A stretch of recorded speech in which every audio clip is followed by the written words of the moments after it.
এই কারণে যে ভবিষ্যতে হ্যাঁ আওয়ামী লীগ আসবে, জনগণ কিন্তু ভুল করে না। জনগণ স্টিল কিন্তু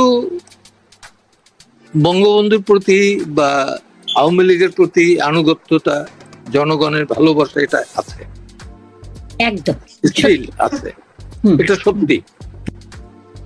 হ্যাঁ, শেখ হাসিনার উপরে কিন্তু ছেড়ে দিলে হবে না। কালকে যদি মারা যায় স্বাভাবিক, তার বয়স হয়ে গেছে, মাফ করুক আল্লাহ না করুক, আল্লাহ না করুক, ন্যাচারাল ডেথ হইতে পারে। তো যেমন তামিম তো প্রায় মারা গেছিল, ক্রিকেট প্লেয়ার। 22 মিনিট তারে বুকে চাপ দেওয়ার পরে সে সেন্সে আসছে, এবং সেই আওয়ামী লীগের আমলের হসপিটালেই তাকে ইয়ে করা হয়েছে, যদিও তামিম বেইমানি করেছে বড় মাপের। এনিওয়েজ এটা বাদ দিলাম, ন্যাচারালি তো হইতে পারে। Then will be the leader. Next লিডারশিপটা কি? বঙ্গবন্ধুর বেলা কিন্তু একটা সেট আপ ছিল। 5 আগস্টে যে অভ্যুত্থানটি হলো, যেমনটি হওয়ার কথা ছিল, তারপরে এসে আপনার প্রতিক্রিয়া কি? 5ই আগস্ট পর্যন্ত তো আমি কোটা বিরোধী আন্দোলন হিসেবে জানতাম। 5ই আগস্টের পর এরা টার্ন করলো অন্যদিকে, রাইট উইং এ, যে কারণে তাদের কাছ থেকে আমি নিজেকে বিচ্ছিন্ন করলাম। এবং আমার কাছে যেটা মনে হয়েছে যে এখানে রাষ্ট্রের একটা অঙ্গ বা প্রতিষ্ঠান তারা জামাতকে ইনভাইট করে এখানে করছে, অথচ আইনগতভাবে জামাত কিন্তু নিষিদ্ধ। এই দায়িত্ব তো শুধু শিবিরে দিলে হবে না। আমরা দেখেছি যে যারা মুক্তিযুদ্ধের বিরোধিতা করছে তারা গত 16 বছরে ফুলে পেঁপে তাল গাছ না, কলা গাছও না, তাল গাছ হয়ে গেছে। এই দায়িত্ব তো অন্য কেউ নেবে না, এটা আওয়ামী লীগকেই বহন করতে হবে, ছাত্রলীগকেই বহন করতে হবে। যে ছাত্রলীগ আমি করতাম সেই ছাত্রলীগ না, ক্ষমতা নাই। আর একটা বিষয় দেখেন আপনি, আওয়ামী লীগের শেখ হাসিনা পরে দ্বিতীয় নেতৃত্ব কে? নাই, উনি এটা সৃষ্টি করেন নাই। তৃতীয় নেতৃত্বে কারা? সেই জায়গাটা নাই। ছাত্রলীগের অবস্থা কি? নাই, এই থেকে বের হয়ে আসছে। আর একটা হলো যে এখনো এখানে প্রো পাকিস্তানি কিছু এলিমেন্ট আছে যাদের সুযোগ সুবিধা আমরাই দিয়ে দিচ্ছি। আমরা না বলবো যে ক্ষমতাসীন যে আওয়ামী লীগ 16 বছর ছিল, ধরেন 14 সালে যদি 8 সালের পরে তো 14 সালের নির্বাচন, সেটা যদি ফেয়ারলি হইতো, বিএনপি করতে দিত বা অন্যান্য বিরোধী দলের করতে দিত, ধরে নিলাম তর্কের খাতিরে আওয়ামী লীগ হারিয়ে গেছে, এই তো বড় জোর খারাপ হইতে পারতো, এই যে আওয়ামী লীগ হারিয়ে গেছে। কিন্তু হারিয়ে গেলে কি হইতো? বিরোধী দলের বসতে পারতো, তো পরের বার আবার 5 বছর পরে আসতে পারতো। এই যে ডেমোক্রেটিক প্র্যাকটিস, এটারই কিন্তু ধুলায় ধুলিস্যাৎ করে দিচ্ছে।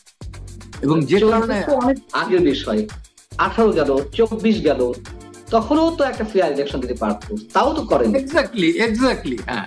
কিন্তু যারা সরকারে রয়েছে অথবা ছাত্র সমন্বয়ক যারা নিজেদেরকে দাবি করছে, বা তারা যারা নতুন দল করেছে, জাতীয় নাগরিক পার্টি, তাদের সবার এদের মধ্যে কি একটা নেক্সাস রয়েছে? তাদের উদ্দেশ্য কি সব একই জায়গায়? আমি বলি, তাদের কিন্তু প্রতিনিয়ত দেখবেন যে ফিলোসফিক্যাল কনসেপ্ট বা পলিটিক্যাল কনসেপ্টের জায়গা থেকে শিফট করতেছে ডে টু ডে।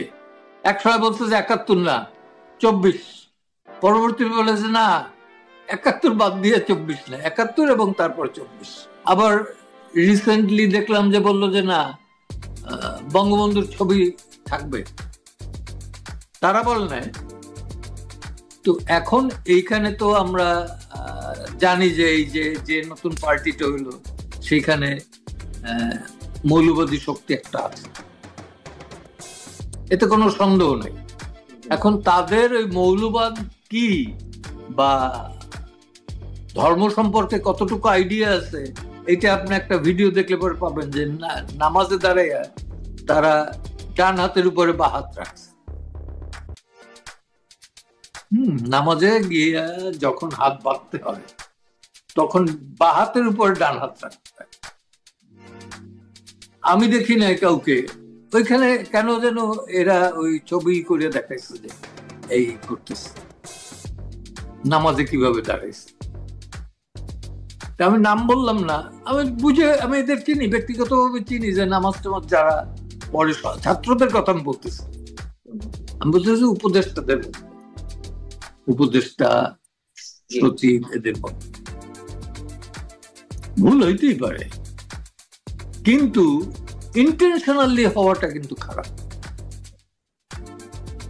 এদেরই চাইছে মেলাইন করা, বঙ্গবন্ধুকে মেলাইন করা। আওয়ামী লীগকে করুক, একটা পলিটিক্যাল পার্টির তো ফেরেশতাদের দল না। এখন জায়গা পান না। আপনার কাছে আমি একটা সেন্সিটিভ প্রশ্ন করি, সেটা হচ্ছে যে আপনি তো অবশ্যই মুক্তিযুদ্ধের সপক্ষে মানুষ, আনডাউটেডলি, এটা তো নিয়ে আর কোনো কথা নেই। কথা হচ্ছে যে আওয়ামী লীগ রেজিমের বিরুদ্ধেও অনেকের মতো আপনিও অতিষ্ঠ হয়ে উঠেছিলেন একসময়। আওয়ামী সরকারের পতনের জন্য আপনি রাজপথেও ভূমিকা রেখেছেন, বা যেই আচরণ করছিল সরকার শেষ পর্যায়ে এসে, আপনার কি মনে হয় যে সেটি করে বা রাজপথে থেকে আপনি ভুল করেছেন? না। আচ্ছা, না, আমার সঙ্গী সাথীরা ভুল পথে গেছে, সবাই গেছে তা বলবো না, যেমন আমি বলবো যে ধরেন আমার প্রেমিসেস অর্থাৎ লয়ার্স কমিউনিটিতে যে মেসেজটা গেছে, তারা আমাকে ভুল বোঝে না। আপনার কি মনে হয় যে এখানে যারা এটি নেতৃত্বে ছিলেন বা ছিল, তারা প্রতারণা করেছে মানুষের সঙ্গে? যে বাংলাদেশ গড়ার কথা ছিল, সেই বাংলাদেশ না গড়ে তারা অন্যদিকে ডাইভার্ট হয়ে অন্য কিছু করার চেষ্টা করছে? কিছুটা তো বটেই, তা না হলে পরে ডক্টর ইউনূস ক্লিনটন ফাউন্ডেশনে কিভাবে বোঝা যায় মেটিকুলাসলি? উনি তো নিজেই বলছেন, আমাদের তো হিসাব করতে হয় না।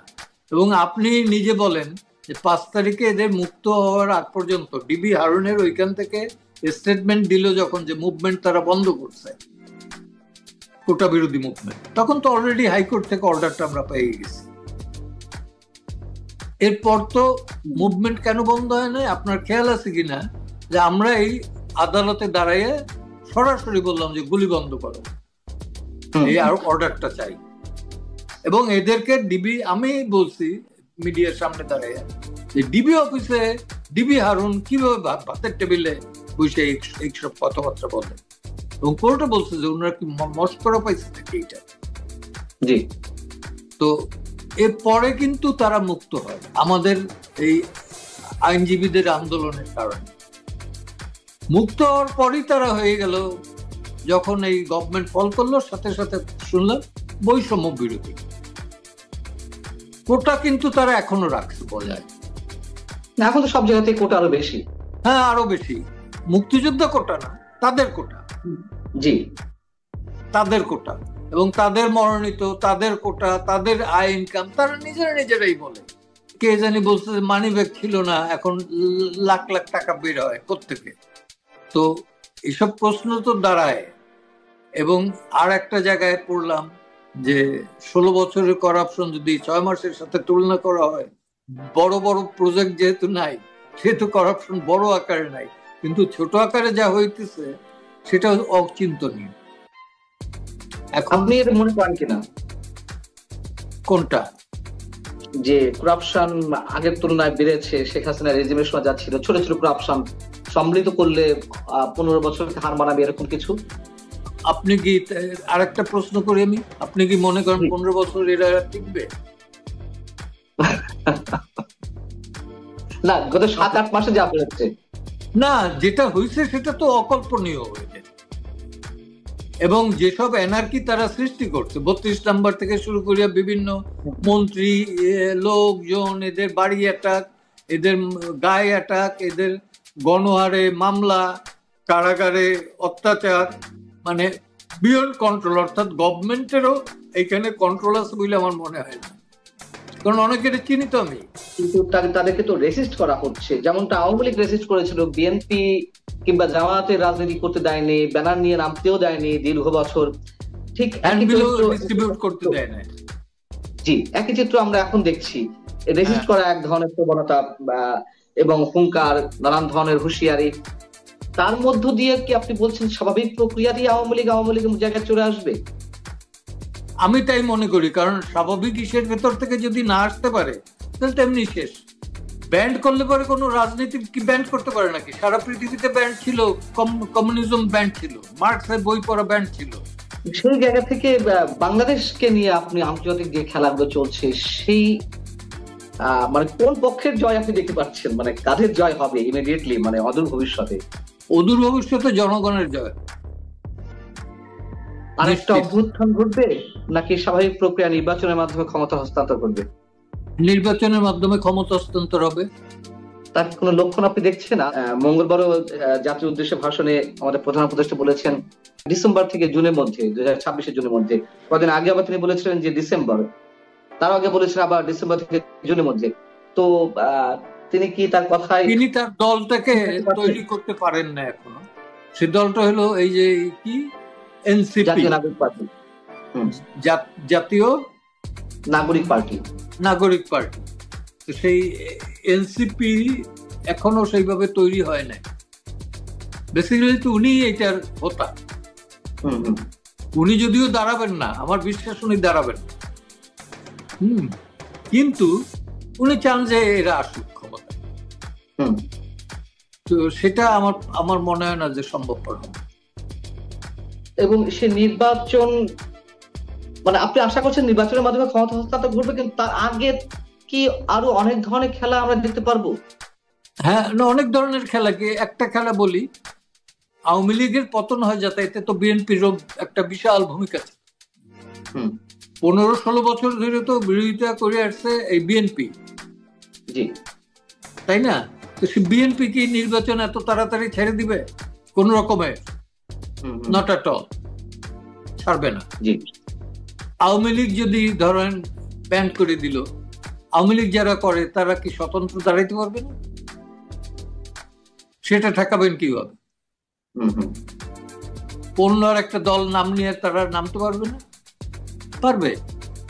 এবং এখান তো তারাও আবার বলতেছে যে যারা এই গণহত্যার সাথে জড়িত না তারা আওয়ামী লীগ থেকে দাঁড়াইতে পারবে। এখন আবার শুনতেছে যে না, সাংগঠনিক ভাবে তাদেরকে কি করো, নিষিদ্ধ করো। তারাও কিন্তু যারা এই দাবিগুলো তুলছেন তারাও যে খুব শক্তভাবে আছেন আমার মনে হয়। আমরা শেষ করবো অ্যাডভোকেট জেরা খান পান্না, এবং আরেকটা প্রশ্ন করতেই হচ্ছে আপনার কাছে, জানতে চাই যে যেটি শুরুর দিকে আমি একটু ইঙ্গিত দেওয়ার চেষ্টা করছিলাম, সেনাবাহিনীকে আক্রমণ করে কথা যত্রতত্র যেমন ইচ্ছে যার তার মুখ থেকে, এবং সেনাবাহিনী মানে ক্যান্টনমেন্ট আক্রমণ করা, গুড়িয়ে দেওয়া, সেনা প্রধানকে অন্যরকম অপদস্থ করার মতো ল্যাঙ্গুয়েজ ইউজ করা, এই সব কিছু কিসের লক্ষণ? লক্ষণটা ভালো না। তার অর্থ এই না যে সেনাবাহিনীর গালি দিলে পরে কালকে সেনাবাহিনী এসে আমাকে অ্যাটাক করবে, তা না। তার একটা ডিসিপ্লিন ফোর্স, তাই না? তারা ডিসিপ্লিন ফোর্স, কিন্তু যারা এগুলো করতেছে তারা বেসিক্যালি চাচ্ছে একটা এনার্কির ভেতরে দেশটাকে নিয়ে যাওয়ার জন্য। তারা দেশটাকে নিয়ে যাওয়ার জন্য এই ক্যান্টনমেন্ট পুড়িয়ে দেবে, অমুক করবে তমুক করবে, এই আউল ফাউল কথাগুলো বলতেছে, অথবা মার্শাল ল সেইটার জন্য বলতেছে। কিন্তু আমার ধারণা এর কোনোটাই হবে না, কারণ এখানের মানুষ দীর্ঘদিন যাবৎ কিন্তু ভোট দিতে পারে না। এখন একটা ভোটের রাজনীতি চায়, ভোট দেওয়ার অধিকারটা এস্টাবলিশ করতে চায়। এখন পর্যন্ত তারা সেই জায়গাটা আসতে পারে না। তো মানুষের আকাঙ্ক্ষার ওই পর্যন্ত কিন্তু বাকি আছে, যেটা এই বৈষম্য বিরোধী বলেন আর কোটা বিরোধী বলেন, এরা কিন্তু ওইটা পূরণ করতে পারে না। অনেক ধন্যবাদ অ্যাডভোকেট জেরা খান পান্না আমাদেরকে এতটা সময় দেওয়ার জন্য, বিশেষ করে স্বাধীনতা দিবসে। আবারও অবশ্যই লাখো শহীদের প্রতি এবং আপনারা যারা এখনো জীবন্ত কিংবদন্তি হয়ে আছেন আমাদের মাঝে মুক্তিযোদ্ধা হয়ে, সবার প্রতি আমাদের সশ্রদ্ধ সালাম।